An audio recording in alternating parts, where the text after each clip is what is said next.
Assalamu alaikum students, my name is Hira Shahid. I am your teacher of mathematics. Now come to your lecture number 28. In your lecture number 28, on your classwork copy you have to do page number 35, question number 5, A and B part, page number 36, question number 6, A part on your copies. Now come to your diary. On your homework copies, you have to do page number 36, question number 6, C part on copy. Now we will start our lecture. Firstly we will revise all the concept of our previous lecture. Now come to the prime factors. Okay, now who will tell me how we will find the prime factors of a number? Let's suppose we have to find the prime factors of 18. So the prime factors of 18 are 2 के table में 18 कहाँ पे आता है 9 पर, 9 3 के table में कहाँ पे आता है 3 पर, और 3 अपने टेबल में कहाँ पे आता है 1 पर. So the prime factors of 18 are 2 multiplied by 3 multiplied by 3. We can check it as 2 multiplied by 3 6, 6 multiplied by 3 18. So prime factors of 18 are 2 multiplied by 3 multiplied by 3. Very good. Okay, now come to the HCF by prime factorization. To find the HCF by prime factorization, step 1 is to find the prime factors of the given number. If there are two numbers, look at this, 72 and 48. In first step, we have to find the prime factors of 72 and 48. Then to find the HCF, we have to make the loops of the common factors. Common factors are 2 multiplied by 2 multiplied by 2 multiplied by 3. So in first step we have to find the factors of the number, then we make the loop of the common factors. Then HCF is equal to 2 multiplied by 2 4, 4 2s are 8 and 8 3s are 24. So HCF of 72 and 48 is 24. This is the method to find the HCF by prime factorization. Now today we will discuss about the method to find HCF by division method. It is also very easy. In this there are just 2 to 3 steps and it is very easy. Now look at this. In this example, we have to find the HCF by division method of 75 and 180. Okay students, for this keep in mind that division method में हम लोगों ने सबसे जो बड़ा वाला number होता है उसको हम लोग एज डिविडेंड जो है डिविडेंड लिख देते हैं, और जो छोटे वाला नंबर होता है उसको हम लोग लिख देते हैं as divisor. Look at this. In first step we have taken 180 as dividend and 75 as divisor. आपके पास कोई भी दो नंबर है, लेट्स सपोज 18 एंड 244. जोन सा नंबर बड़ा है 244, ये क्या हो जाएगा डिविडेंड और ये क्या हो जाएगा divisor. Okay, now look at this. In first step, just you have to do it. You have to return the greatest number as dividend and the next number as divisor. Okay, now you have to do the division. आप लोगों ने बहुत long division की हुई है. आप लोगों ने यहाँ पे सिर्फ अब फर्स्ट स्टेप में क्या करना है, 180 को 75 पे डिवाइड करना है. ठीक है. प्राइम फैक्टराइजेशन में हमें सोचना पड़ता है, अच्छा अगर 18 है क्या ये 2 के टेबल में आता है या नहीं आता. लेकिन डिवीजन मेथड में आप लोगों ने डायरेक्ट जो क्या करना है, सिर्फ बड़ा नंबर जो है उसको आपने डिविडेंड लिख देना है और जो छोटा नंबर है उसको एज डिवाइज़र लिख देना, और फिर आपने सिंपल डिवीजन जो है उसको स्टार्ट कर देना है. 75 1 ज़ा 75, 75 2 ज़ा 180. नाउ 75 को अब हम लोग 3 पे मल्टीप्लाई करके देखते हैं क्या आंसर आता है, 225 विच इज़ ग्रेटर देन 180. तो हम लोग क्या लेंगे 75 टू ज़ा 150, then we subtract 150 from 180, answer is 30। अब हमारा अगला स्टेप क्या होगा स्टूडेंट्स, बहुत इजी है ये, आप लोग इतना मज़ा आएगा आपको ये डिवीजन करने में। अब हमारा जो रिमाइंडर होगा वो हमारा क्या बन जाता है डिवाइज़र, और जो हमारा डिवाइज़र होता है ना उसको हम लोग अंदर लिख देते हैं as division.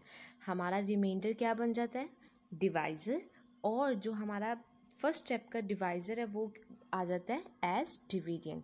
Now look at this, now you have to divide 75 by 30, 75 by 30, 30 का टेबल आप लोग पढ़ें। 31 ज़ा 30, 32 ज़ा 60, 33 ज़ा 90, 90 75 से बड़ा है तो हम लोग छोटा नंबर लेंगे। 30 multiply by 2 is equals to 60। अब आप लोग जल्दी से सोचो कि हमारा नेक्स्ट स्टेप क्या हो सकता है। Hurry up. Yes, next step क्या होगा, जो हमारा रिमाइंडर होगा वो हमारा डिवाइज़र होगा, और जो हमारा पहले वाला डिवाइज़र फर्स्ट सेकंड स्टेप का डिवाइज़र है it will become as division. अब हमने 30 को डिवाइड करना है 15 से, 15 टू ज़ा 30, और अब रिमाइंडर क्या आ गया 0। स्टूडेंट्स जब हमारा रिमाइंडर 0 आ जाता है तो इसका मतलब है हमारा क्वेश्चन सॉल्व हो गया, और जो लास्ट में आपके लास्ट स्टेप का जो आपका डिवाइज़र होता है ना जिसमें आपका रिमाइंडर 0 आ जाता है, इट इज़ द HCF।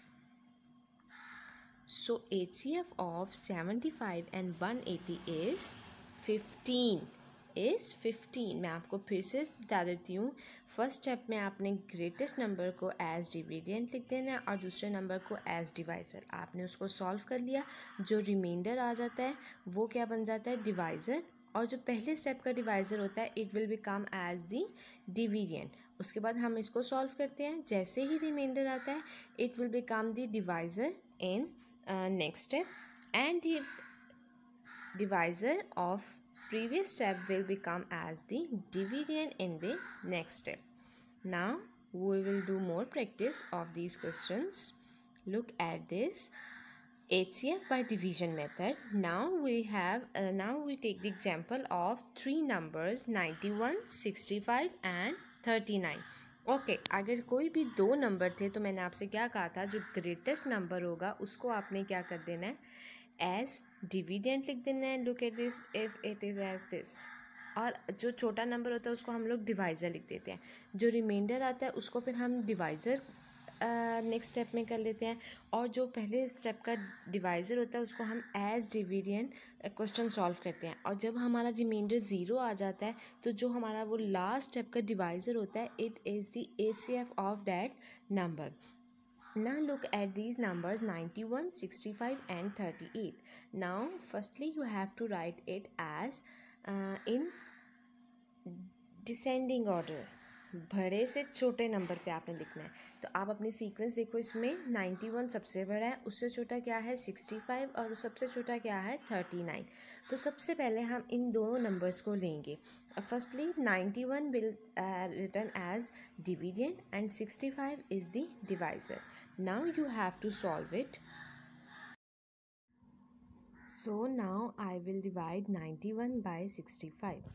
बिल्कुल जिस तरह हम लोग डिवीज़न करते हैं, अब हम लोग क्या देखेंगे 65 का आप लोगों ने टेबल पढ़ना है। 65 बन जा 65, 65 को 2 से मल्टीप्लाई किया ताकि मुझे पता चले कि 65 2 जा क्या होता है 10, 130, 130 90 से बड़ा है तो हम लोग क्या लेंगे 65 1 जा 65। अब हम लोग क्या कर देंगे, इसको इसमें से माइनस कर देंगे और हमारा आंसर क्या आ जाएगा, yes 26। So 26 is the remainder. अब आप में से कौन मुझे बताएगा कि नेक्स्ट स्टेप क्या होगा। यस, जो रिमाइंडर होता है वो क्या बन जाता है डिवाइज़र, और जो फर्स्ट स्टेप का डिवाइज़र होगा वो क्या बन जाएगा डिविडेंट। लेकिन ये now look at this, very good, look at this. Yes, now divisor is 26 which is the remainder in the previous step, and dividend is the 65 which is the divisor in the previous step. Now you have to divide 65 by 26 26 को अब हम लोग जल्दी से देखेंगे। 26 के table में 2 पे क्या आता है, 52। अब हम देखेंगे 26 के टेबल में जो 3 पे क्या आता है, 18, 1, 78। तो 78 तो 65 से बड़ा हो जाएगा, तो हम लोग क्या लेंगे, 26 मल्टीप्लाई बाय 2 क्या आता है, 52। हम लोगों ने हमेशा यहाँ पर छोटा नंबर लेना है। So the remainder is yes 13। अब आप लोग खुद से जल्दी से सोच के बताओ कि आप लोगों का अब नेक्स्ट स्टेप क्या होगा। Hurry up, it's very easy. Yes, जो इस स्टेप में रिमाइंडर है वो नेक्स्ट स्टेप में एज डिवाइज़र आ जाएगा, और जो इस क्वेश्चन में इस स्टेप में जो यहाँ पर हमारा डिवाइज़र है, it will become the dividend in the next step. So in step 3, 26 is the dividend and 13 is the divisor. So you have to solve it. 13 2s are 26. So remainder is 0. Students, जब remainder 0 आता है, it's mean that this number is the HCF. ये होता है जब सिर्फ और सिर्फ 2 नंबर्स हों, लेकिन हम लोगों ने 3 नंबर्स के HCF फाइंड करना है. सो अब आप लोग देखो इसमें एक लास्ट स्टेप क्या होगा. Look at this. In step 4 we take 13 and 39, where 13 is the divisor and 39 is the dividend. Look at this. How? 39, which is the third number. हम लोगों ने 91 और 65 का HCF फाइंड किया. ठीक है, जैसे जो रिमाइंडर आया उसको हम लोगों ने डिवाइज़र नेक्स्ट स्टेप में कर दिया, और जो पहले स्टेप का डिवाइज़र था उसको डिविडेंड कर दिया. ठीक है, अब आप लोग देखो इसमें लास्ट नंबर बच गया 39. जब आपका रिमाइंडर 0 आ गया और उस स्टेप में जो आपका डिवाइज़र था वो एज इट इज़, अब आप लोग 39 क्या है, अब आप लोगों का डिविडेंड, और 13 आपका क्या है, divisor. 13 3s are 39.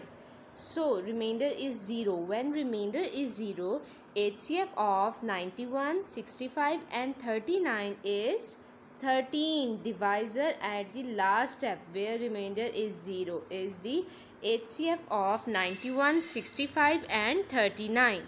I hope all of you understand all these. Try to do this on your homework copies and classwork copies. Take care. Khuda Hafiz.